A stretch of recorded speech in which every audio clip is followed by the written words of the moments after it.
And welcome back to Contenders South America. We have our final game of the day.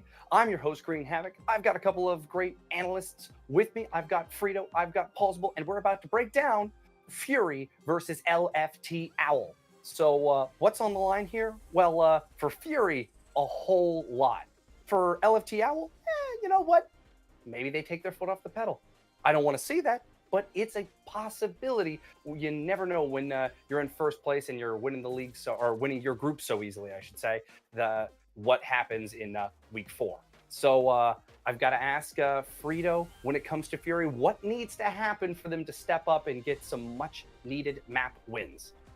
Well, quite a few things they'll have to be working on, because this is a team that seems each week kind of brings a different personality to their play and hasn't really settled on what they want to focus on. Week 1, they were very aggressive, and it didn't end up working out for them too well. However, then week 2, they looked to try to take a more team-focused approach, and that kind of backfired as well, because they didn't enable their star players as well and weren't as coordinated as they would like. But it's a team that I know is working on things, and I think is going about learning Overwatch the right way, but it really needs to get the reps in to start enabling some of those big plays that are required to make in order to beat some of the better teams. And they're going up against quite a David and Goliath type situation here, going against LFTOWL, who is in first. And the important thing to remember is that Fury is fighting for hopefully the 4th place spot up against LFO, who just lost, and they play them next week. So a win here and a win there could help scoop that away. And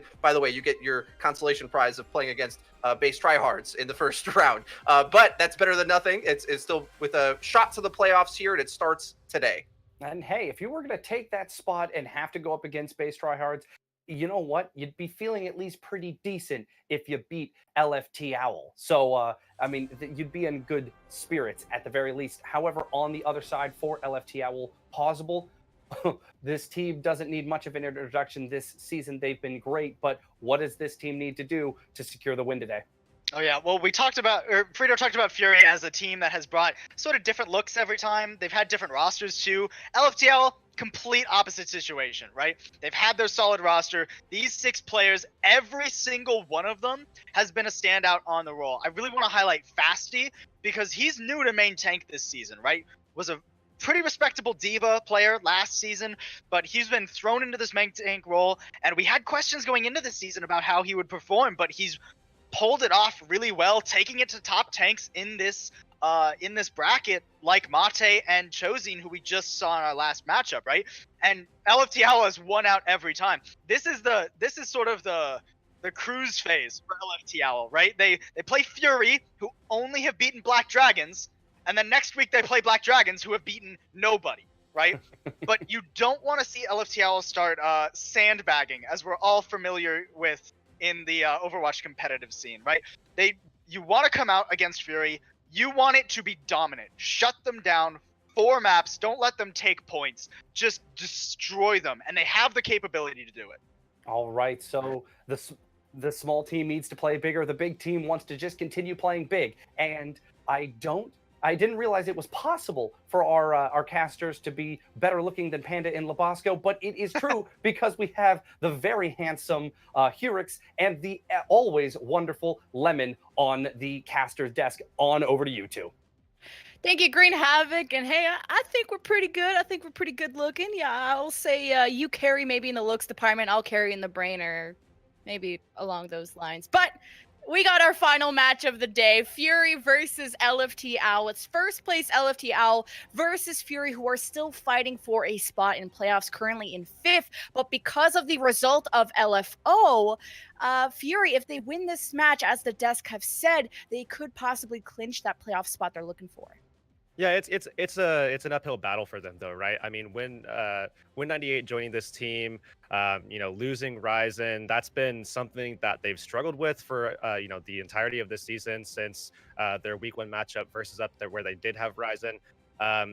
They've really struggled to find a way for Express to become that Zen player for them. And before he was a main support, and then now trying to figure all that out. Now also having Glitch come in for this team as well. I think Fury is still in the process of really completing and finalizing that, that finding themselves kind of era of their team. And once they get that, I think they'll be a great team. We'll see a lot of, that breakdown-esque stuff that we saw last season, but I think it's gonna take some time to get there. And versus a team like LFT here, I don't think they're weak just yet. This match means so much to Fury, and yes, you mentioned Windows 98 coming in, and she actually teamed with Shinigami and is the only South American female player to look for. So, hey, shout out to Windows 98, see what she can do on that support. Elizinha just came in. Oh, okay, yeah, she didn't make her appearance so today. Two now. All right. Well, we're here on Busan, our first map. Let's see what the compositions. We got Zengoats from Fury and equal Zengoats from LFTOWL. And jumping right in as well, you can see them, again, Express on that Zenyatta, try to see if they can keep him up and allow for him to match Olay, but already that doesn't look like it's going to be the case. You see LFTOWL, they've gotten that initial position towards the left, that fight taking place back there, building up towards that energy. Oh, you've got the Reinhardt Keith out of position. What a great stun there from Leviathan, and now without that main Reinhardt player, very difficult for Fury to engage now. Look at the line between Olay and Express. You can see the difference that makes between these two teams, having that Zen just popping off. Olay obviously touted as one of, if not the best Zen right now in this region. Express coming into this role very recently, as of the last couple of weeks. Yes, he has been getting better, but I just don't think he's on that level yet. A first Graviton launch from Uriz, and this causes the Transcendence of Express, keeping everyone up. Leviathan gets low, and Olay has to use his Transcendence, thankfully, before the Shatter just went down here from Keith, I apologize. Both teams, man, they're going back and forth, and really it's the advantage for LFTOWL, who have kept that energy from Uriz, and with that momentum, able to push Fury back once again. Another advantage I think that LFT is going to try to take and just really kind of catapult them forward with is the fact that they do have Olay. They have the synergy. Not only is he just a little bit better there on the Zen, I think on top of that, they just know how to play along with it better. They have Leviathan as well as Mirius working with Fasti to set Olay up. That's just not happening right now with Fury. Knight holding on to that Graviton, and he sees everybody right there, especially catching that tank and self-destruct. Alley-oop from Glitch up into the air, and there's the 2K. Fury needed that so bad. Agon decided to use his own self-destruct to maybe ward off an attack from Fury and build that space, but LFTOWL gonna have to give this one up at 80% or so. Fury will retake. Slowly. Mirius, of course, he's going to... You can see it in this clip there. I mean, a great setup from Fury here. A lot of good stuff coming from LFT. You saw, in that clip, Agon going for a play. They had the setup, they weren't able to follow through with their supports at that time. LFT now have that availability. They have that option to work through Express, and now to start the fight off with a beat. Get aggressive here, find that opening pick with Olay. Yeah, support ultimate advantage here from LFTOWL, and now they're on the attacking side. Can be difficult. They're walking into a shatter from Keith. They have to be careful. Both Reinhardts know they have it, keeping their shields up. Shield break is what's important in this fight. And what an aggression from Keith! Gets past the shield, slams it down. What a beat, though, in response in LFTOWL, who also used the Transcendence on top of that. LFTOWL, with that momentum, swing the fight in their favor, and Fury just trying to get away with their lives. Fantastic setup, fantastic aggression displayed by Keith in that last fight. But again, that advantage with the supports, having Pizza Lover and Olay ready to go with both of those to back the team up, sustain them through, that's going to win you the fight every single time, especially when you can hit that pivot and go straight for the supports. Oh, what a stun, and you're catching Keith already off guard. They know they getting so close, 95, 96, so close, and oh, it was I think that Graviton just got eaten from Knight, and now Muriz has one left over, but the fight is already won. LFTOWL asserting their dominance as the first place team in South America, taking out Fury 100-49. Very, very dominant in that display. We've seen them one time on this map so far, LFT I'm talking about. We've seen Fury also one time on this map, back in week 1 for both, obviously, and what we saw from LFT so far is pretty much what I expect to see more of throughout this. It's going to be a lot of Zen. And even for Fury, who has struggled with having that Zen player, obviously, again, Express coming into this since they lost Ryzen, Win98 kind of taking his role and forcing him to kind of move over so that he could do that. There was moments where we've seen Win98 go for Zen, but it just wasn't as effective as what we've seen from Express. Now it has to be a big level up right now. Zen versus Zen. It's going to be what we're going to get throughout this map. And Okay. that's again a first pick set up by Olay, followed through by Pizza Lover. These supports are just winning the map for this team. You heard the dinky dink going on, taking out that Zen early, and wow, what the aggression from LFTOWL. Once they know they have the pick advantage, they just go right in. We got a bit of a pause at the moment, something going on, but hey, you get to see our faces back. Yeah, and looking goodish as well at that. But to talk more about this matchup, I mean, I think something that we really need to kind of harp on is the understanding of the support matchup in this game. And a lot of times when you're going to get a matchup with LFT, it's very similar to the Jonax setup.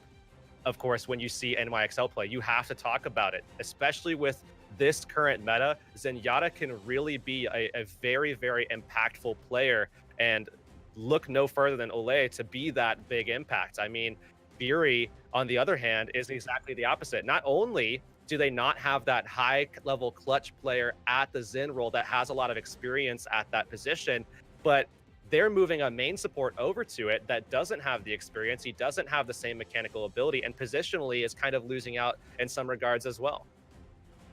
I just can't believe that LFTOWL are in first place. If you remember, me and you had a bet, I think 2 weeks ago, LFTOWL versus LFO, where LFO won in game 5, and now it's LFTOWL won first and LFO possibly not being even in playoffs. And those were two teams I was maybe excited to see further on, but LFTOWL, I think they've grown tremendously as a team, and that Zenyatta player is so important. As you said, Olay, one of the best Zenyatas in the league, is a World Cup player, and you can tell he brings that leadership and that his experience to the team. And Pizza Lover as well is another support that carries so much experience from season 2, especially from all the heroes he's been able to play. So we're still in the middle of a pause currently. We'll get back into the game shortly. And Fury, I'm hoping they can get a win out of here if they want a chance at playoffs, because the opportunity is right there in their hands. Absolutely. I mean, we look back to last season and we look at some of the performance levels of these players and everything. And, certainly there was some inconsistencies with Pizza Lover.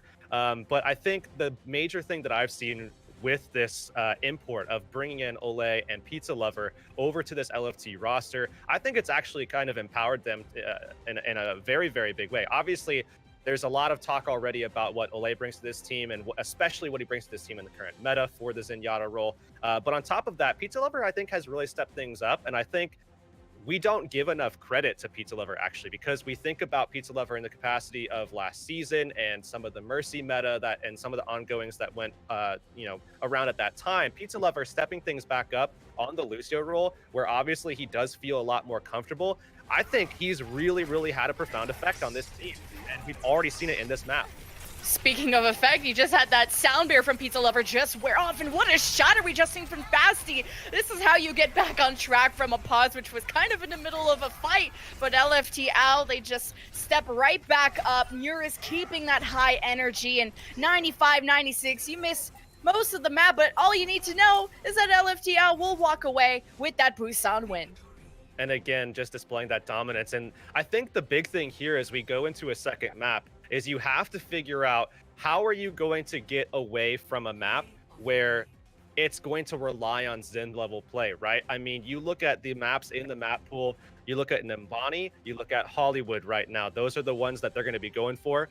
If I was Fury, I think I'm going for Nimbani, and the reason is because First Point offers a different dynamic that may allow you to go for something unique and take away from what that Zen matchup that they're just never going to win. I mean, it's not even kind of like an any given Sundays condition where they could win out.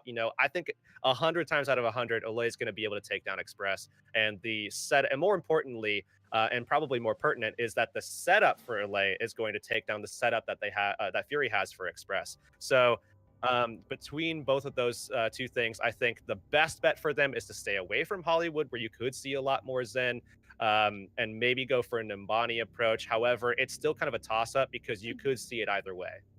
I think the Numbani choice would be good for Fury as well. We saw Shinigami bring out even Junkrat, which is super good on the defense if you were to run DPS, which I think I've seen more of Fury bring out DPS, especially the Junkrat or the Pharah. Fury has some other cards in their pocket besides Zen Goats, and I think that might be the right choice if they don't think they're adequate enough to go into the Zen Goats matchup.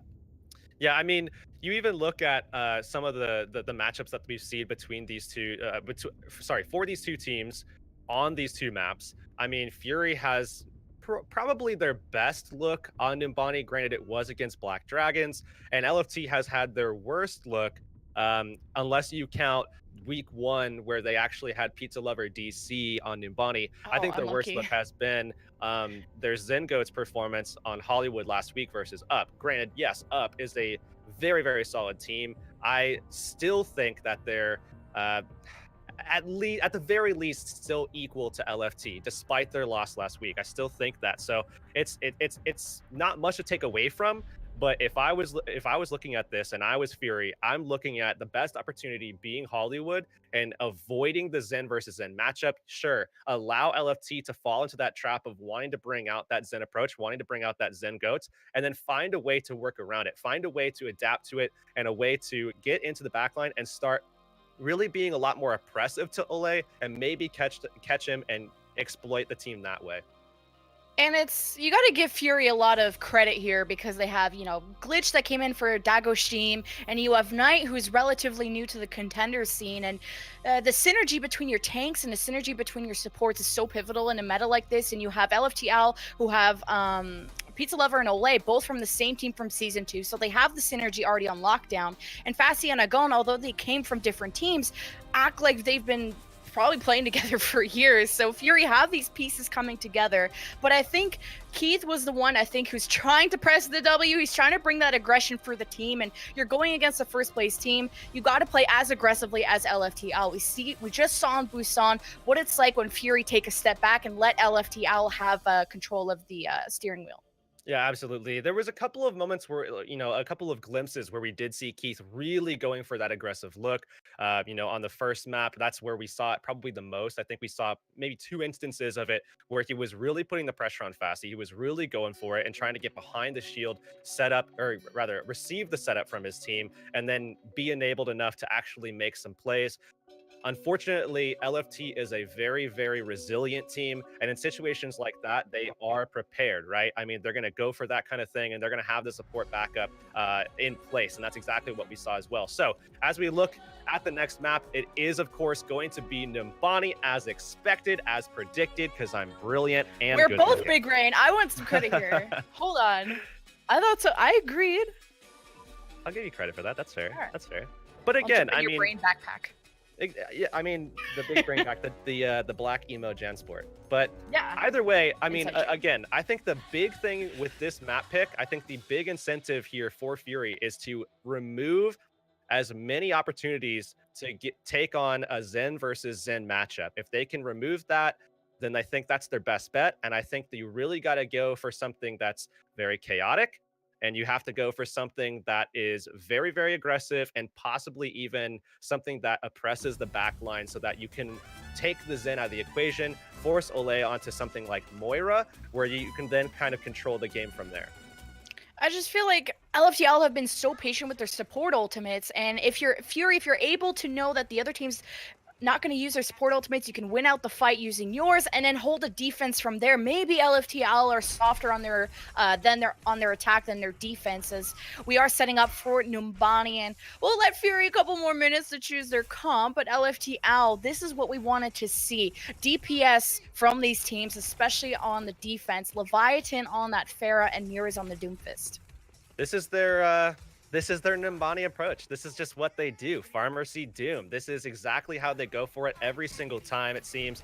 There is some discrepancy where they do sometimes bring out a Sombra, but this is it. The main thing is that they want to control that high ground. They want to disable the ability for any kind of team to either run a Goats comp and control the point and control the field, or run a high ground approach with a hit scan. Both of those are completely nullified by this type of composition when played well. And another difference is the tank lineups. You got Dive Goats versus Keith on the Reinhardt, and Mirrors just gets annihilated there from thanks to the Brigitte from Shinigami as the attacking teams start to set their feet onto the point, and Leviathan's already so close to a barrage. That's the danger of not having any hit scan to go against a Pharah like that. But is he still going to have an effect as he rains down that barrage, and it mostly gets Matrix, does manage to get Shinigami, who has stepped out of the bubble. Well, Mirrors is back though too, and as he comes through, expect him to try to find some kills, giving some space for Pizza Lover to find that resurrect as well. And you got Coalescence left over, and that's the power of a Mora healer. Just so much more healing that you can sustain onto the point and finishing off. And you got the Fade ability that as soon as a dive comes in, you can escape that. And also throughout your healing orb, which is a lot more group healing than a Zenyatta or an Ana can put out.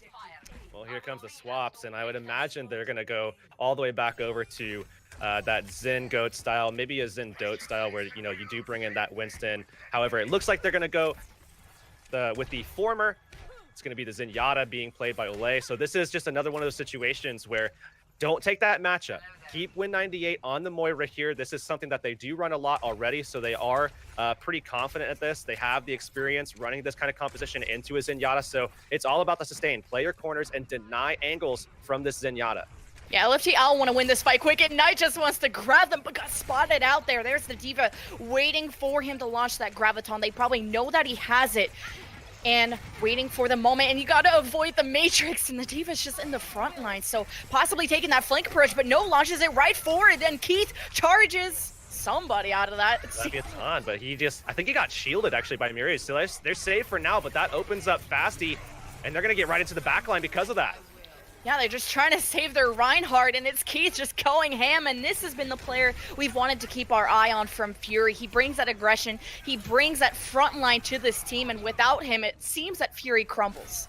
Such a good adaptation, not only just with their composition and denying that matchup that is virtually unwinnable for them and adapting in that way, but also mid-fight, we saw Keith noticed that Murius threw his shield out to prevent Leviathan's death. He went right around Fasty and took advantage of that, got right into the back line, and took away their positioning from them. No, getting to the end of point C, and it's just they haven't let their foot off this gas pedal. You got 5 minutes on the clock. Ult advantage though for LFTOWL. This is where they can finally have a defense. It's a Graviton launch, self-destruct up into the air from a gun, and it does catch Keith, and that's well enough to be a one fight, it seems. Knight just finishing everyone off with that high energy. LFTOWL still holding on to their ultimates, having used the barrier early on, did not save them, but LFTOWL will push Fury back for the moment. Absolutely okay with taking that death from Muriz, but that is a quick turnaround as they re-engage with the Coalescence. Win98 making everybody hold their W. Oh, they get sat down! Oh, you hate to see the Coalescence canceled from the Shatter, and LFTOWL, this is great, saving their ultimates to just have these consecutive fight wins. Here only on the back of a rally and a Shatter, they get it done. I actually really like that re-engagement from Win98, but Keith has to make sure that when he is going aggressive, he's not leaving his team behind him completely unprotected. You have to make sure that you're kind of pushing that shield out so that Fasty doesn't take that as an opportunity to just lay down the hammer. LFTOWL holding on Transcendence. You got a self-destruct and Fury getting close to the Shatter, so I don't know if they know Keith might have this Shatter, and I think this might be the winning condition Fury are looking for, but it's a pretty small hallway. They'll have to break this shield, coordinate a stun onto Fasty, and Fury, they slam it down, perfect stun. Ole is there with the Transcendence, keeps the defense up. What a pin from Keith, though, taking out the Brigitte. And Fury, they're having a hard time engaging. They get slammed down by Fasty. Did not see that one coming. And this is Fasty coming back into his own. Yes, Fury's going to win this fight, but this is going to buy them just enough time to allow for one last push, and they might just have Pizza Lovers beat to come into this fight with. That may be enough for them to find an aggressive first pick and get around the fact that Knight is holding out, looking for a grab opportunity. He's going to catch them all. Oh, right in the spawn room, so only one person can really contest. seems that it was still contested. Agon is there, another Graviton thrown from Yuri. This is their last chance. Already using that barrier Transcendence from Express. Fury need to take this home now. They started with 5 minutes down to 2 minutes and 50 and less. And Keith is just holding down that left click, not letting anyone near his payload, and LFTOWL can't do anything about it.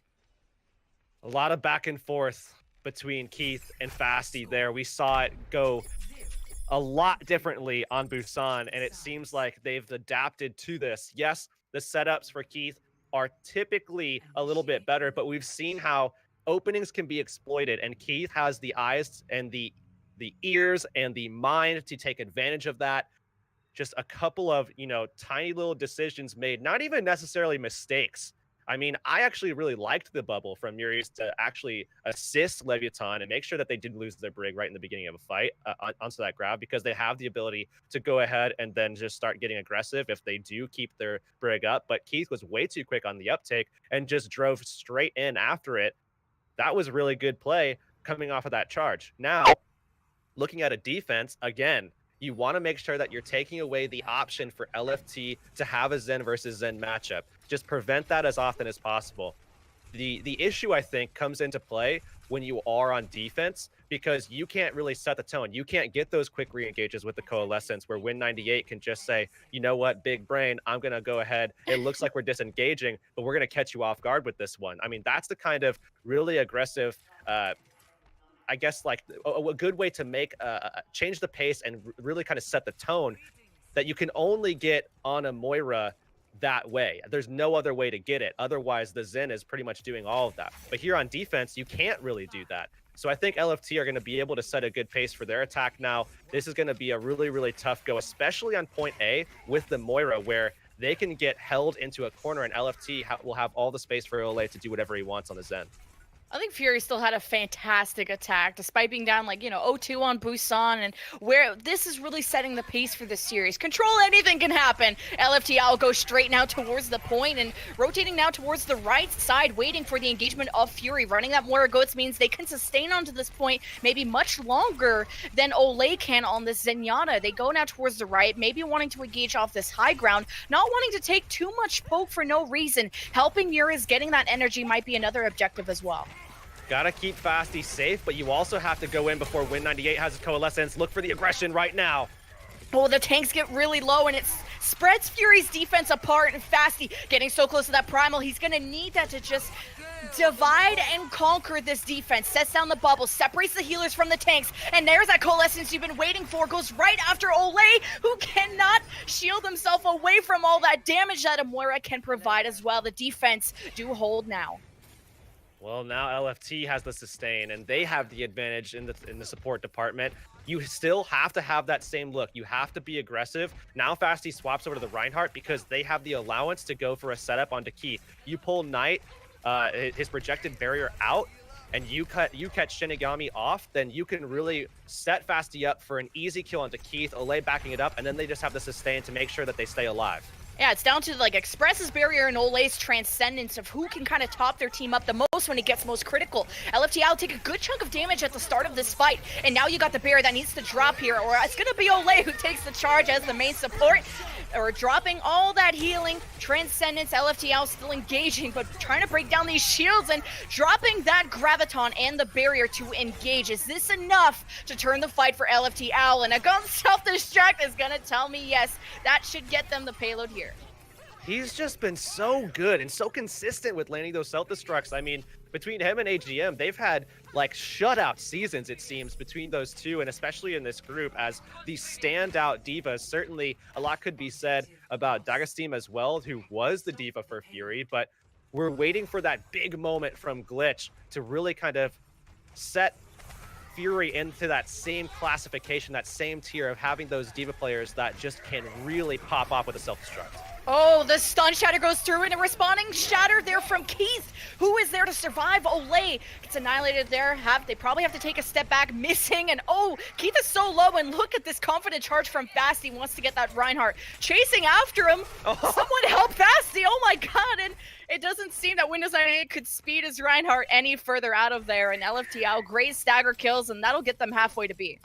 Yeah, that's what happens when you amp it up a little bit too early, not expecting Pizza Lover to do the same. And this is what I'm talking about. Pizza Lover has really come into his own and found a way to have a huge impact and match Olay's dominance, especially here against Win98, another very proficient Lucio.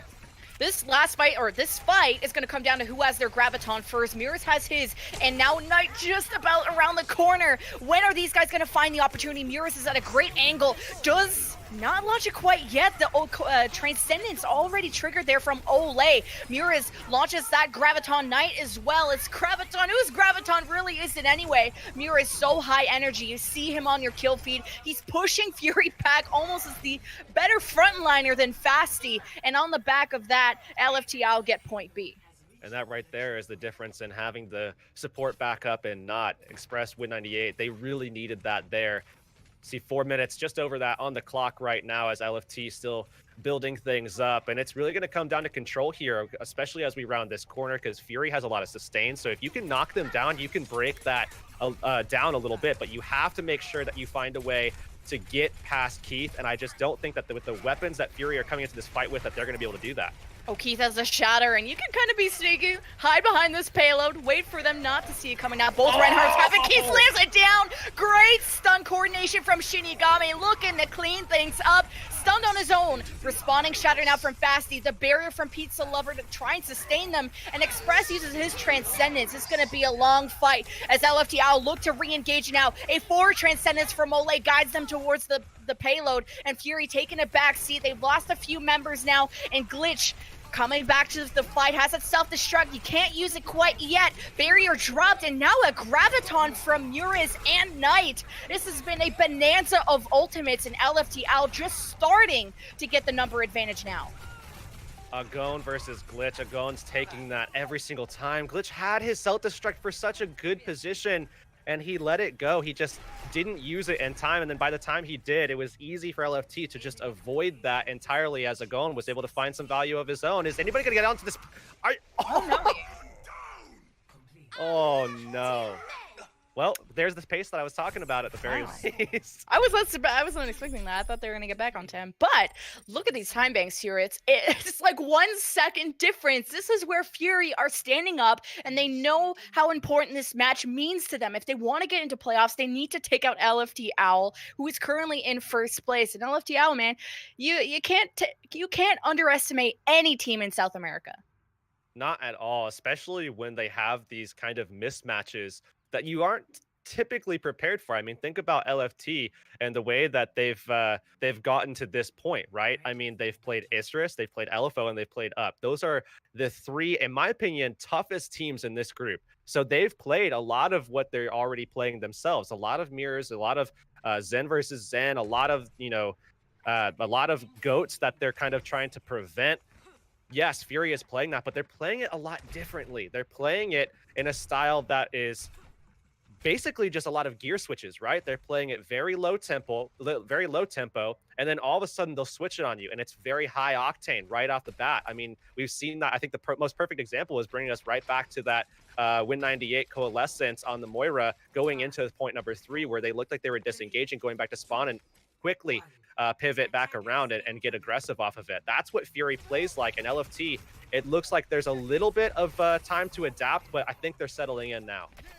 And you were talking about we should go to Numbani so they don't have to play Zen Goats. And now in the Zen Goats mirror matchup, Fury are actually standing up to par. They're really, I think, almost being equal to LFTOWL, and both teams lacking in their defense. It seems always to be a one just long team fight towards the attack. And speaking of which, Keith is down. Fury gonna really struggle on this engage, and they're just getting cleaned up by Leviathan's Brigitte. Yeah, I think I don't think I would say that their Zen Goats is matching up very well. I mean, there's been a lot of, especially in that last fight where LFT had the ability to just take out Keith right at the start. They took advantage of that. Fury cannot pull that off themselves. The best look we've seen from Fury has been the Moira so far. This is a very early engage and trying to set up for this shatter that got mostly blocked. Actually, some people towards the right got taken out, and that's that spread attack that they were not really anticipating a shatter coming out this early. Need to call that one out, and that's a great early fight that was taken from LFTOWL. And you don't make plays like that unless you're confident in that matchup. that you have over them, whether it be the Ryan versus Ryan matchup, which I actually think has been pretty 50-50 so far, or the Zen versus Zen matchup, which, as I've illustrated throughout this entire set, that clearly LFT in favor in that regard. And they're still sticking very forward, and this is very confident that you talked about from LFTOWL, but now Muris is getting closer and closer to a grab, so now they're pressing S, they're backing up, potentially baiting them into that. Keith has a counter shatter if he might want to take some people down while they're getting caught into that graviton. LFT now standing on to the point, waiting for Fury to engage first to bait them into that graviton. They're buying time for Knight. They know that if they don't use that in this fight to get the one, they're not going to get even a tick on this. They have to make sure that Knight gets that up quickly. Oh, and a bit of a shatter coming down from Keith, and finally Muris. It was Eden! Great plays from Fury. They dropped the barrier Transcendence. They know this fight is the do or die, and they even have a leftover Graviton. Do they even need it? They've now used it. LFTOWL trapped into the choke, and the triple self-destruct from Glitch, making it happen. That was the moment. Keith setting it all up. An excellent charge onto Fasty. Lines it up perfectly. What a play by Keith here as he just drove himself right on in there, taking the shield out of play, and LFT crumbling underneath the weight of that self-destruct. That is insane. LFT now need to win a fight to shut this down. Keith, though, holding on to that shatter. Again, look for the setup from Shinigami. He has the rally for that extra little bit of oomph that he needs to get into position to set this up. And well, this is going to be free distance for Fury for now, but they're mainly setting up this shatter from Keith. Can they get the stun going? Rally started up pretty early from Leviathan. They go to engage now with the speed, and they do catch Shinigami off guard. He's still going to shatter, not having that stun that he wanted. Oh. And they step off of the payload. It's a C9. Well, if we're being hyper realistic, they were gonna lose that, right? I mean, stop. It's still a C9. Sorry to take that away from the chat. I mean, they were definitely gonna lose that either way. I mean, Keith was not in a position to contest that because he just wasn't in a position to stay in that fight the way that he would have had to have. Now, though, looking at LFTOWL, it's their opportunity to attack. They have essentially the same amount of time. I think it was 243 to 242. Yeah. So they have essentially the same time to go ahead and do the same thing here. But as I said before, LFTOWL, they're going to be bringing the Zen every single time that they can because they feel so confident with it and because they know that the best way for Fasty to take on Keith is to make sure that he has the resources to do so. That's going to take Olay being on Zen. That's going to take Leviathan being on Brig. And that's going to take Emiris being on the Zarya. They're not playing their typical strat, especially on attack, where they do bring in like a hit scan. They do allow Muris to pop off, whether it be on a McCree or even on a protect the soldier type style. That's what they typically run on this map. But they know, again, that they have to make sure that they really put on a very oppressive style to Keith so that they can shut down the front line that's allowing Fury to look this good. So can Fury hold this defense and potentially even up the series? It's all down to the last 2 minutes and now 35. LFTOWL coming out with the Zen Goats going on towards the middle, and they don't want to risk having that Winston. Didn't work out for either team. Going straight through the middle. Fury set up both on the high ground and the low ground, just stacking up their bodies, and a bit of an overextension from Glitch to try and get at these supports. LFTOWL building up towards that energy and really assessing what kind of defense or what kind of attack they should really do. Looks like they're gonna just put and position their Zenyatta up on high ground so that he can start going and trying to ward off Express. They're diving right on in, but look at the hits that they take as they do. Have to be so careful. The gun got so low. Fasty is low. Fury, though, they're low themselves, and they're starting to back off. Need to keep healed up. This is the do or die fight. You get Shinigami so low. Express just goes down, and momentum killer. No. The pause, and Fasty looks like he just got stunned there. Oh my goodness. Somebody disconnected from LFTOWL for an update, by the way. Yeah, so I mean, we've seen 2 players for LFTOWL drop out there. It seems like, I mean, with Muris and Ule dropping, not only are you taking out probably, at least in my opinion, their 2 most hyper carries. Yes, Fasty and Agon. I mean, everybody on this roster has been playing incredibly well. That's why they're in the position that they're at. But this is pretty much just the curse of LFTOWL on Numbani. And maybe that should have weighed into my decision as well, because what we saw in week one, I think it was just week one, but what we saw in week one was LFTOWL being put into the same position where Pizza Lover actually had a power outage that came up, and it became a tough battle for LFO, or the matchup versus LFO. Well, they got their power back on. That's all that matters. But it's the attacking team that disconnected. Mainly, Mura's having to reset like that just lost all his energy, all the ultimate. You're down to the last minute 30, and if you don't even get the point, you're gonna drop the map and even up the series with Fury. So super unlucky. And I mean, shout out to Fury's hackers, whoever just knocked out the ISPs. Man, that's the real winner of this match. It's tough to make jokes like that. It hurts. It's heartbreaking. But nonetheless, Fury certainly earning the respect that they have really deserved so far in this matchup. Now LFT taking a different angle. This is pretty much the same way that they approached the last time around, but they don't have a lot of time to build up for Ole and Muris, and they have to get there quickly, or Fury could really just take the advantage right now with momentum that they've gotten. Yeah, great stun onto Key. Shinigami getting picked up time and time again. And you got Knight now. Has the barrier by his side, and he drops the Graviton, traps all of LFTOWL. Pizza Lover, great reaction to drop their own barrier. Keeps LFTOWL sustained. Now it's a 1-to-1 trade. Fury lose one, but Fasty is down. LFTOWL don't have a main shield. They're trying to take out some members from Fury, but Keith is still alive and well. And somehow LFTOWL have just turned this around. They had no energy, barely any ultimates, disconnects, and now they've taken the point in the last 20 seconds. Can they get to that yellow box of victory? It's right around the corner.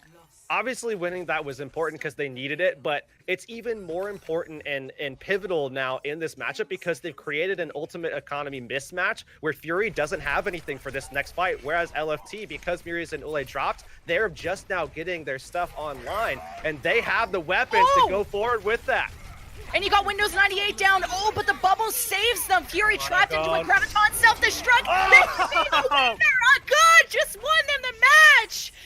LFTOWL, take that payload home. Disconnects, whatever, man. We're up 2-0 in the series.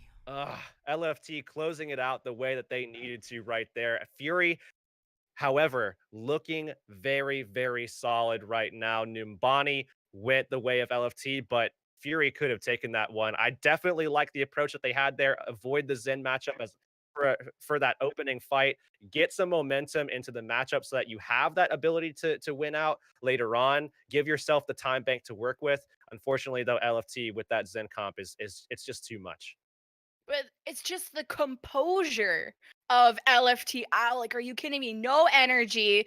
Like, they had maybe a rally and close to a barrier. They survived the first wave of ultimates from Fury, and then they're re-engaged. They even lost Fasty, and it was like, usually when you lose your Reinhardt and a Zen Goats, you're kind of screwed. There's nothing that protects you from discords. There's nothing that protects you really from any damage besides a Diva and maybe a few Zarya bubbles if they haven't used their cooldowns on already saving the Reinhardt.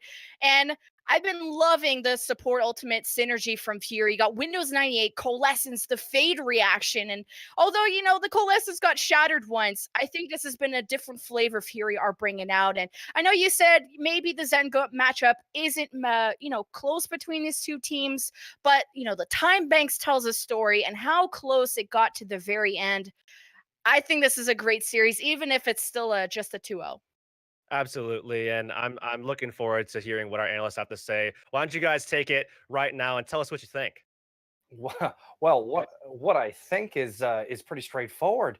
Fury playing a great game, but ultimately LFTOWL being the number one seed in the group. They're playing the way you expect them to play, but I want to focus on Fury. So, Frito, when it comes to Fury, this is a little bit different than we've seen them play. Walk us through what we're seeing. Well, they look a lot more confident in the 3-3 matchup and willing to play their own game. Especially, I think they were a bit fortuitous in that they opened up with the Moira Goats, which I think low key is pretty good against Pharmacy, which typically is sort of a goat's counter, because if you've got really solid Moira play, well, you're able to build up to that Coalescence really fast. You kind of outdo the splash damage that the Pharah does. And then we even saw you start going on a fragging spree with the Coalescence taking the Mercy out of the sky quite easily. So that worked out in their favor. But also, I'm really impressed with the way that Fury is handling the mirror matchup, where they look about 2/3 of their way there in these team fights, being able to control the start of them, set up plays, but LFTOWL, with all of their experience and big playmakers on their own side, are able to swing fights back and make, and kind of, I think Lemon explained this really well, clutching out situations that they otherwise probably shouldn't have if the matchup was a bit closer. So things going as planned, more or less, but I think Fury has a lot to be proud of, especially on this new Bonnie pick, where last week as well, though it was just against Black Dragons, a lot of really interesting control of the map, where they take their engagements, how they force rotations, playing Zen Goats on defense, which is typically not the call. Yeah, and one of the things that I think is getting Fury a little bit is they are not quite staggering their support ults the way they should be. There was a couple of times, especially in that the last contest on 8 they had, where they came out kind of a little too close together. But other than that, they have been so clean, so possible. I guess one of the big things I want to know as far as LFTOWL goes is has what we've seen from Fury been all on Fury's side, or are we seeing maybe just a little bit of an off LFTOWL? No, I mean, LFTOWL still look very clean. They're managing their ults correctly. I'd maybe like to see them play around Olay a bit more. But honestly, LFTOWL still look clean as ever. I can't think of a moment where I looked at LFTOWL and went, oh no, what are you doing? Why did you do that here, right? Fury, actually, if they were just that bit cleaner, I honestly think they would have taken Numbani. Fury just need to look to the next fight rather than just the fight they're in. And that alone could make Fury competitive in this series for the next 2 maps, right? LFTOWL, if they want to shut Fury down more, they need to maybe play a bit more of their own game. They're letting Fury dictate the pace of a lot of these fights, and when they're running the Moira goats especially, that's where Fury wants to be, right? So maybe LFTOWL could stand to play a bit more aggressive, but that's not particularly their style. All right. I like that, and you're right. Aggressive isn't necessarily their style. We do see a lot of these odd angles, moving towards almost the defensive side of the point. To I feel like it's mainly to shake the fight up and make muscle memory a little off. But we are getting ready to head into the second half, which means we're going to see if Fury can manage to take a map from LFTOWL, or if LFTOWL will stay the dominant team in the group. Well, realistically, they're going to stay the dominant team, but if they can stay with this impressive, almost no losses in their map pool, only 3 to this point, can they keep it perfect for today? Well, let's find out. Lemon and Hurix are our casters, and we're heading back over to them for all of the excitement that is going to happen in the second half, right after this break.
Welcome back, everybody, to Contenders South America Week 4. It's Fury versus LFTOWL. The first place, pretty chilling in their spot, but fifth place Fury, man. They need this win if they want to clinch that fourth place playoff spot. And we're currently at the 2-0 mark between LFTOWL and Fury. Yeah, and now going into the next map, stay away from Hanamura, get away from the Zenyatta, go for something different. Go for like a high ground, go for a Horizon Lunar Colony. That's probably a good look, especially since Fury, I think, is in a very similar spot as they were on Nimbani, where it's, just in general of the way that these compositions are going to work out. I think it's the best play, but it's also where they just play the best. And we haven't seen LFT on that map. So it could be a situation where they maybe, just not as practiced on that map, and perhaps Fury can take advantage of that. And I think the way that they're going to do that is by playing an Orisa comp, going for something like that, and then just utilizing the Moira. It's what they did last week. It worked out versus Black Dragons, and I think that's their best bet in terms of preventing sight lines for the Zenyatta for point A, and it's the best way to allow them to also have a strong attack by utilizing the Moira and being able to control pace, the same way that they did last map on Nimbani. Well, I'm excited. We've seen Fury on Horizon Lunar Colony before, and they bring out something like, Knight as a Zarya, but have you seen his Widow? Because his Widow's pretty hot. Shinigami, Junkrat, Keith will play that Orisa. They've played this before, running that 2-2-2. So imagine Fury want to see if they can bring that back and maybe try and counter the GOATs with some more long-range play. Yeah, I mean, going for threats like that would be huge for them, right? I mean, having something like a Widowmaker in play to go well with the Junkrat or something like that, I think that's a really good look for them. And making sure that they put pressure with rotational play, a lot like we've seen from Caverna, and utilize that to put pressure onto Alea in the back line.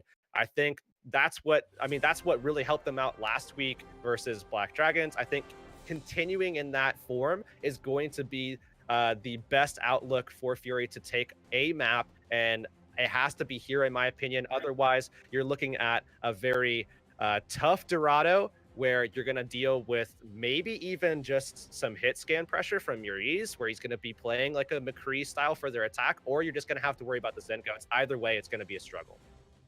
I'm excited, though. This is Fury's choice of map, and we've seen them win this before. So the question is, has LFTOWL really seen a map like this? Do they know what to play? And now, when you're running, if Fury were to bring out that Widowmaker, that really changes the way you're gonna play GOATs. Your supports have to play way closer. They have to play out of line of sight, and you can't be poking out as much. So we are heading into game now. Fury versus LFTOWL. Fury's last chance to pull out a win here, and that comeback's got to start now. And I was actually thinking that LFT would go for a sort of similar approach for their defense, go for a high ground play, make rotations, and force Fury out of position, and just kind of smother them when they do come with the Moira.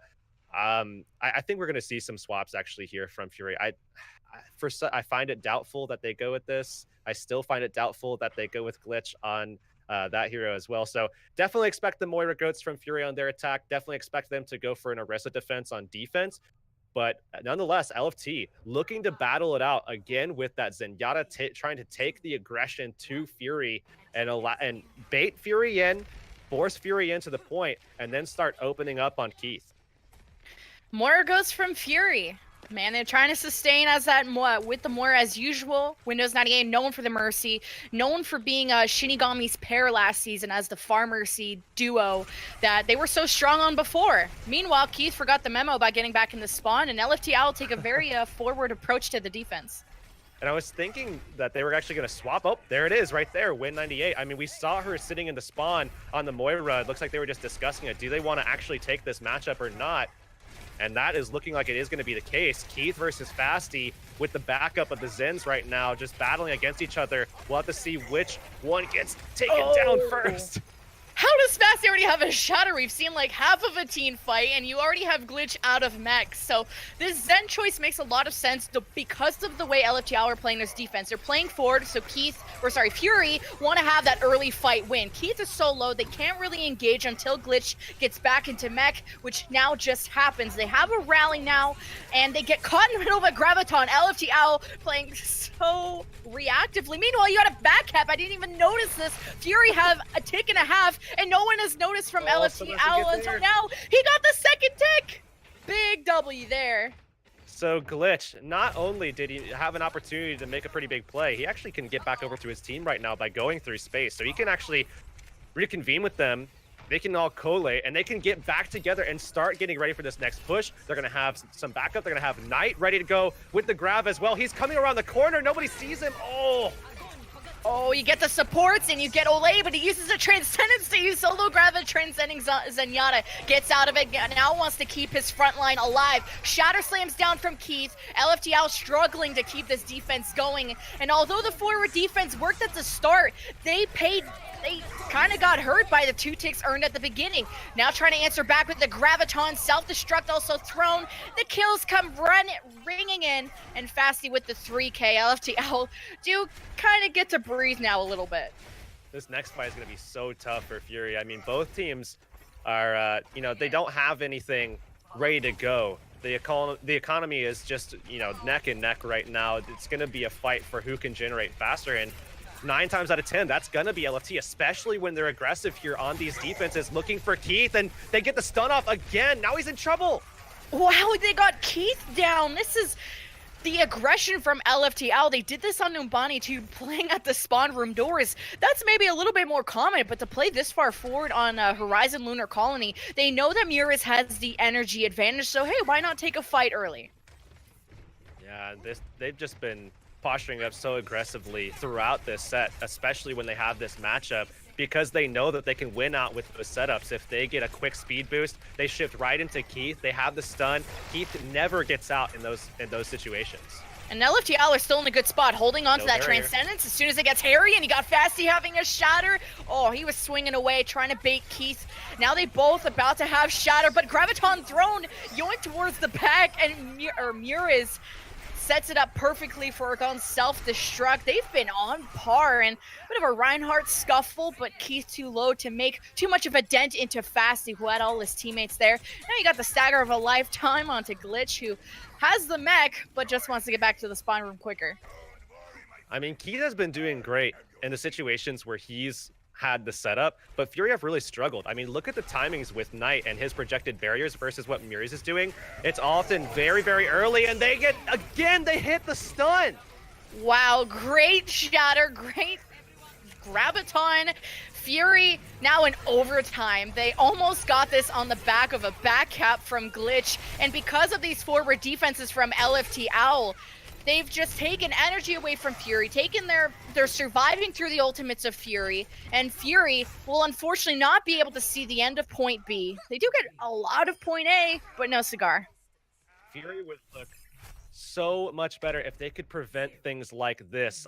That setup was beautiful by LFT. We saw the sneak coming back around just to force that pressure, get that stun off on Keith, bring down the shield so that the opening was there for Fasty, and they found value off of it. They were able to execute off of it. So great play from LFT collectively, looking very cohesive, looking like they're playing as a team. And that's what you want to see from a team of their stature. At that first place slot, they just took out Up Gaming last week, and they need to maintain their morale going into playoffs where they look poised to make a deep, deep run right now. Yes, there's some tough competition to be had still in weeks to come and into the playoffs for sure. But right now, this has to be it. You have to dominate in this matchup, and they're doing it.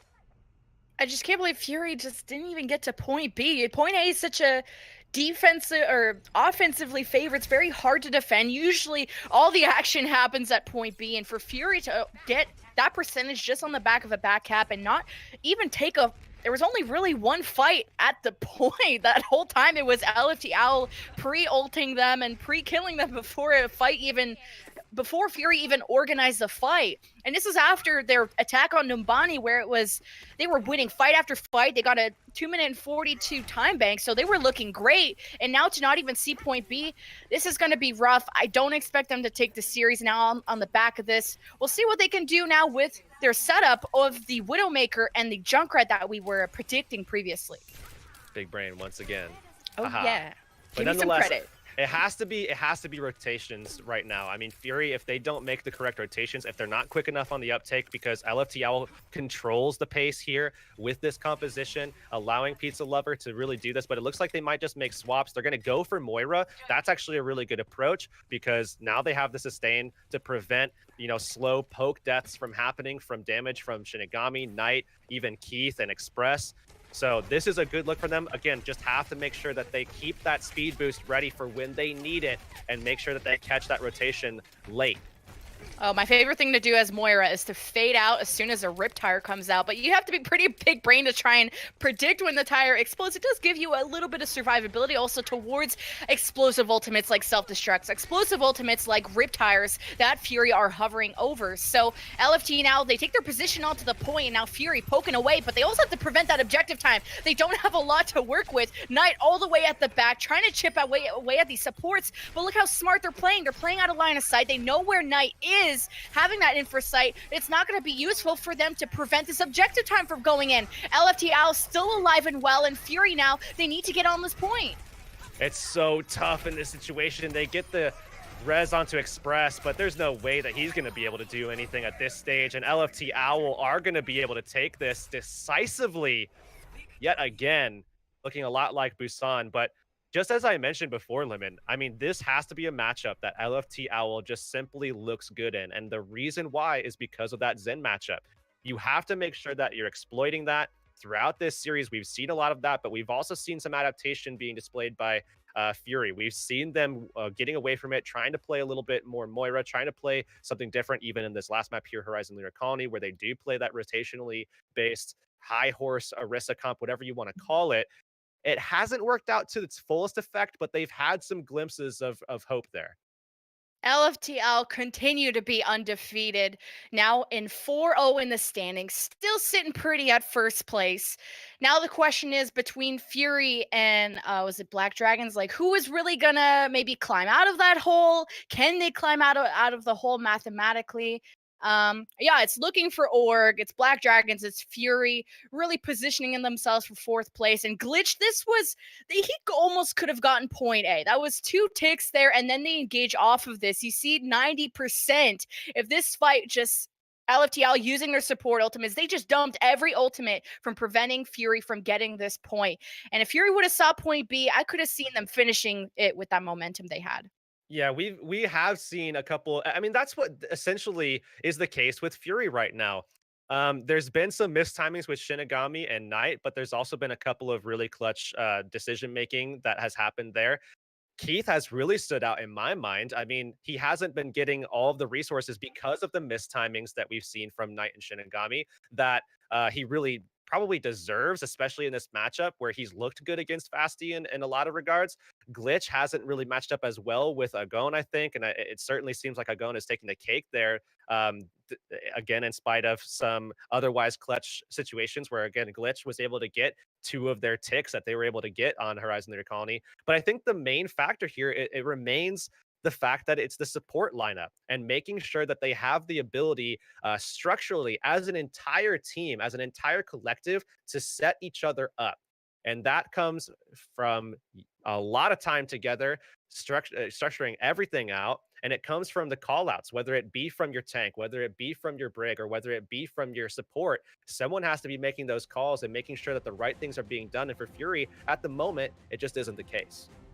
I liked Fury's defense of the Widowmaker and the Junkrat, but the whole point is you kind of want to win the fight before the GOATS composition gets to the point, because you saw how much of a lack of presence Knight had. And maybe if he would have got some nice picks onto the supports while they were on the point, that tide could have turned around. But then you got, Shinigami as the Junkrat, can't really position themselves on the point. You want to still take that distance. So when you got only 2 tanks from Fury versus, 6 people from the GOATS lineup, Fury had to win that fight before LFTOWL stepped onto the point, and it didn't really help that they didn't get point B. But we're heading into Dorado for our final map, and the 3-0 is decided for LFTOWL, but can Fury make the map differential even better for themselves, taking this 4th map? No. Okay. I mean, I'm trying to hype this up. You're killing me. It hurts to say, right? I mean, the fact is I have to be honest here. I mean, the whole point is that I'm providing, the analysis of what to expect, what to look out for. Is it possible? Sure. And it would be very compelling if it happened. But I think the fact remains is that if you're wanting to bet on this matchup and on this last map here, you're going LFT every single time. And I'll tell you the reason. The biggest thing right now is the fact that this is a map, and so is either of these maps in this pool for this particular map type, where you can just keep taking that Zen matchup. You can even go a different route, and like I said before, put Mirrors on that hit scan, allow him to go McCree, and you can even do that as well. I mean, that's what we saw from them versus LFO in that tough matchup that they won 3-2. We saw Mirrors go for that McCree. We saw them attacking with the Protect the McCree strat and going for something like that. So even if you try to do something preventative, if you're Fury, to deal with the GOATs, LFTOWL has that quick switch where they could easily just go Protect the McCree and take you out right away. I mean, there's an easy adaptation that's there existing, and it's something that they've done already. So it wouldn't be a problem from LFT. I think LFT can go into this map, put on the Zen, and if they ever hit any kind of speed bump along the way, they swap it. And very quick for them.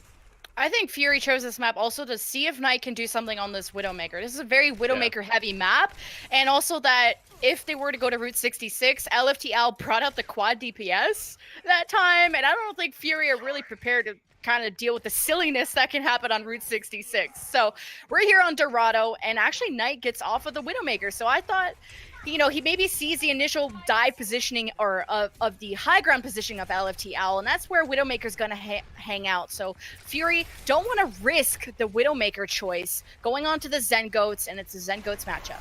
Another thing is he has to get into position with some support to be had so that Agon can't just 1v1 him out. So I think it's a good play to get away from the Widow, at least until they can get out of the market and into that .2 phase.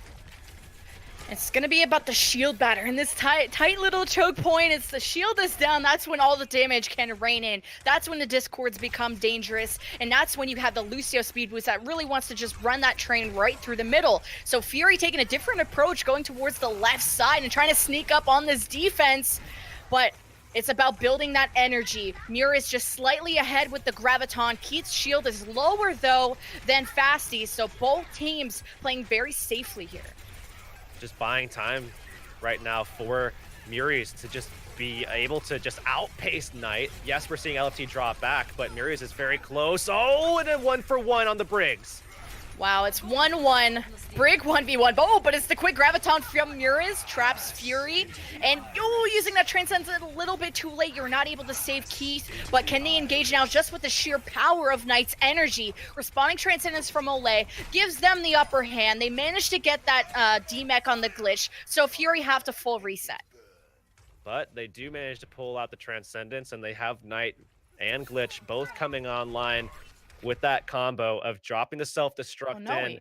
Now you have to wonder, who is LFT losing now, right? I mean, it's almost always them, but we'll have to see if it is going to be the case of LFT dropping a player. So I'm not sure exactly who wound up dropping, but we'll have to see if they can come back in soon. I don't see any disconnects yet. Then there's sometimes ping issues, sometimes your mouse breaks, sometimes your keyboard just accidentally unplugs. Who knows? What could the problem be at this moment? It's disconnect city, it seems. But Fury's still on their attack. They have 2 minutes and 18 left. They have ultimates and getting towards their graviton. I think this next fight can be really explosive. But Fury, they might be kind of feeling the pressure, from the last map of getting held at point A. Are you still composed at this point? I think so. I think that they have a really good outlook for this next fight, right? I mean, we kind of already set the foundation for it. I mean, Knight, Glitch have that combination. LFT, they don't have a transcendence. They don't really have a lot of opportunities to deal with it unless they get the upper hand with their own setup. I mean, Muriz has his graviton coming online. Agon's been holding on to his self-destruct. So yes, there's some answers here. But Fury, if they go aggressively right now, beat on the very first moment of the engage, get the speed boost rolling so that Win98 can get everybody into position, and they go for that setup with Knight and Glitch.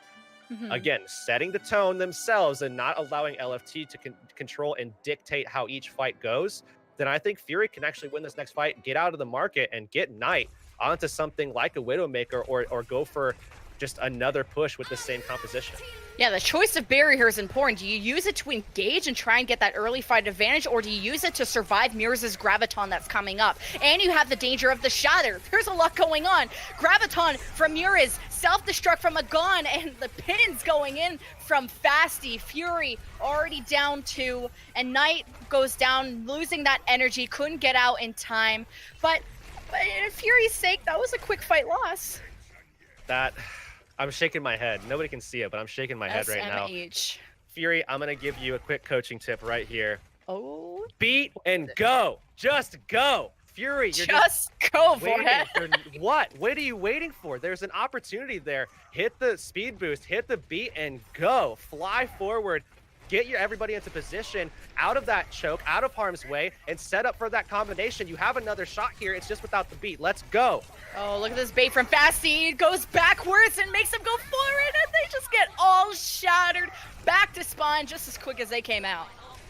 And right into the spawn where LFT is going to take advantage of this for a third time in this matchup as well. And again, it's all about buying time here. Muriz almost ready to go with, I believe, his third graviton. I mean, he's been on pace for 1 per minute. That is insane. Lele, Pizza Lover, both with the support ults ready to go. Fury, again, just stuck in the choke. They can't seem to push out of it.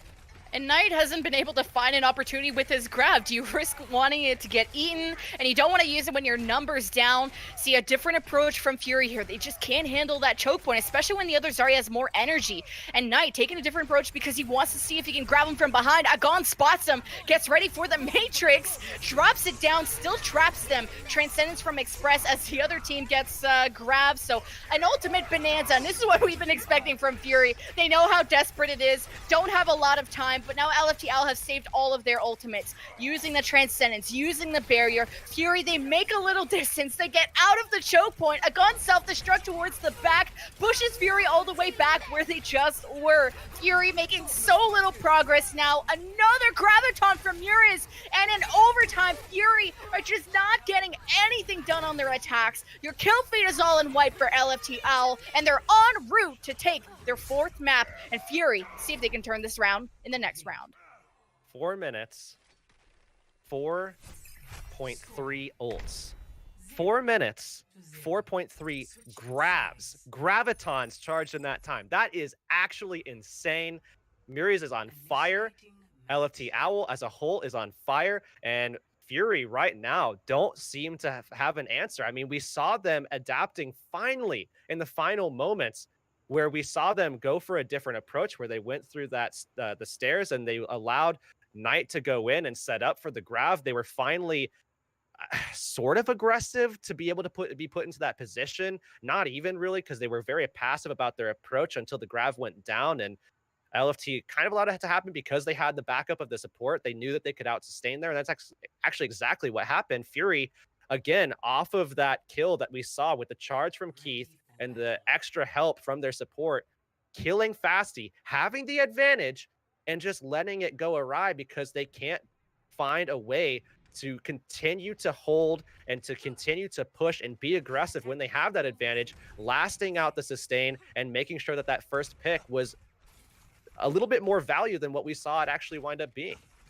And I think when you're stuck at a choke point like this, it comes down to the tank battles between the two teams. And we talked about, okay, it was really close on Numbani, and now the balance just really starting to shift for LFTOWL. It was Fassi and Agon and Yuri's working so well together of protecting each other. Fassi, really good shield management, hence why they were never able to let go of that choke point. And now Fury trying this very sneaky approach. They've done this before, trying to take that early fight win. LFTOWL, they don't see it coming, or maybe they do, and they're just contesting this one. Fury stuck into this house, but they might get run over if LFTOWL finds an opportunity. I mean, this is the May approach where you just contest the point without actually contesting it. They're just going to do that, but Keith has to make sure that he keeps that barrier healthy, or LFTOWL are going to be able to sneak in or sneak past either, or that's going to be an opening for LFT to take advantage. Oh, Fury break out of the house, but they lose their Lucio. Windows 98 still alive and well, keep getting so close to the Coalescence, but when your whole team is dead, it's LFTOWL taking that momentum and bringing it home. Fury, they could potentially have a second fight if they can get back on time, but that yellow box of victory is just right around the corner, and LFTOWL are going to play forward. They have the shatter ready. They do indeed. Coalescence, though, ready for Fury. So they have a shot here. They absolutely have a shot. Have to play off this Coalescence well. Have to be aggressive. The Coalescence keeps everyone topped up. The shatter coming up from left field. Wow, Fassi not... well, there's still one pick in favor of LFTOWL, and that's a pin, a repositioning pin, as I like to call it. LFTOWL, they're looking great to hold this. And Fury falling apart at the seams, and this has been the same trend we saw from Horizon Lunar Colony. That yellow box of victory is there, and LFTOWL secure their first place spot, the 4-0 win over Fury. I don't think that we've seen a moment where LFT have looked individually so good, collectively so good, but still had moments where they've had slip-ups. I mean, they looked, I think, throughout, and if you're just looking for a consistent outlook on what to expect from this team going forward, LFT, I think, looks better now than they have ever looked. Olay is still matching where he went into this season as probably the best Zenyatta. We're still seeing moments where Muriz is actually stepping things up, and certainly in the department of Zarya, where he's, again, 4.3 gravitons charged in the span of 4 minutes on defense. That is actually insane. You do not see lines like that at all. Fasty coming into his own on this main tank role, new to this season as well. I mean, across the board, Agon, Pizza Lover stepping up, Leviton as well. LFT just looking so good right now. And if you're a Fury fan, it's not over yet. Fury will be going up against LFO next week for the big match to decide who will take that 4th place spot. But that will be the end of our matches. We're going to send it over to our analyst desk of Green Havoc to close out our day. We looked like we were going to have a solid match on our hand at the end of Numbani. Fury looked like they were going to bring a match to LFTOWL that they hadn't seen or expected from Fury. And, well, the tables turned very quickly getting to Horizon Lunar Colony. So I got to ask my analyst here to break this down a little bit. What was the change? What happened between the first half and the second half? Frito, let's start with you. Well, some of that might be because Numbani seems to be a bit of a pocket pick for Fury. They look very comfortable on the way that map operates, and going to Horizon Lunar Colony after losing Numbani probably looked to be pretty comfortable as well with how they imagined the match to go. But I think what a great way to explain what fell flat was comparing Black Dragon's GOAT's attack last week. If you go back and watch the VOD, this will be very apparent of how they attacked into the Junkrat Widowmaker setup and how the 2 DPS found a lot of angles and purchased constantly compared to what LFTOWL, a team that is blatantly saying we're driven to the top, we're trying to get picked up for Overwatch League, and how they moved as an absolute pure unit where they're in lockstep using all of their tanking cooldowns to block all of the damage. They get into the Mega Health Pack room losing no HP, effectively, where the Junkrat, which you think is the character that's supposed to carry that, has no ult charge by the time they're over there regrouping, get all their ticket cooldowns back, and then push on to the point. It looks like clockwork, but this kind of stuff is higher level 3-3 mechanics. It's in your movement, it's in how you cycle your cooldowns and avoiding damage and blocking it. And LFTOWL in that, and then in so many other examples here today, really showed their prominence in that matchup. Not plausible. Anything to add? Well, it comes down to, I think also Fury looked very clean on Numbani, right? We saw them go there last week against Black Dragons and it looked even better. I think we have to consider the fact that Fury might just be a team that relies very heavily on preparation and having thought things through already, right? So what do we do on Numbani when we're holding here and they go that way, right? Oh, we have that prepped. We have this prepped. They have a bunch of scenarios prepped, but when LFTOWL didn't play into those, like we saw on Horizon and Dorado, Fury fell apart at the seams. They had no idea what to do. They just couldn't adapt whatsoever. And that's something you need at this level of play. It's important to know what you need to do, but it's even more important to know what your opponent is going to be doing in response to you, right? And Fury not demonstrating that next level understanding. And it's also important to be able to throw those curveballs. And that's something that we have seen a lot from LFTOWL is they're really good at going, all right, well, did this work? All right, well, what if we do it this way? And the little micro changes, not necessarily whole roster changes, but just individual play styles to really get a little more out of each of their team comps. We saw a little bit of this from Glitch on that lunar colony where he got two ticks by himself and almost set up the third tick, all just in that one rotation. But LFTOWL obviously would battle back and take the map. So it has to probably come from LFTOWL, but I have to ask, is there a standout player from this match to either one of you? Man, the thing about LFTOWL that we mentioned this earlier on the desk is that who do you pick out, right? I could pick out star plays from any one of their 6 players, right? You could pick the crazy grav charge time from Maurice. You could pick beautiful bashes and positioning from Leviathan. Olay was fragging out the entire time, and Fasty looked like a rock in the front line, right? So you can't pick any single player out. They just work so well together, and all of them have that star power.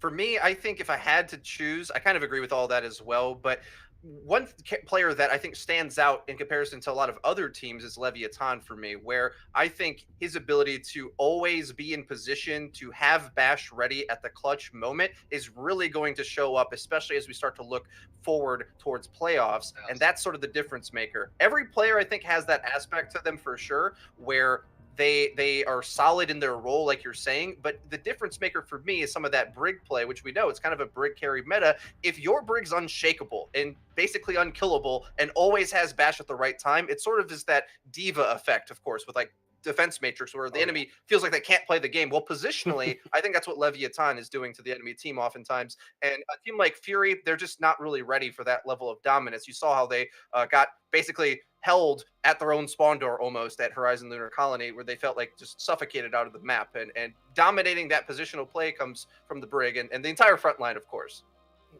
Very, very, very true. And well, that does wrap up today as far as the Overwatch Contender South America goes. However, we will be back on Saturday, the same time, and you can catch the entire other groups games as they enter in almost the final week. Obviously, that there is still one more week of play, but congratulations to our winners today. We have our number 1 seed locked up nice and tight, and next week is going to be a battle to see who gets 4th place. Of course, a huge shout out to Lemon and Hurix for casting this final game, despite it being so one-sided. They did a great job in adding some levity and humor to, what was basically a stomp. Frito and Pausable, thank you very much for helping break down all of these games. And of course, I have to thank our producer for keeping the show going. So until Saturday, we will see you on the ladder.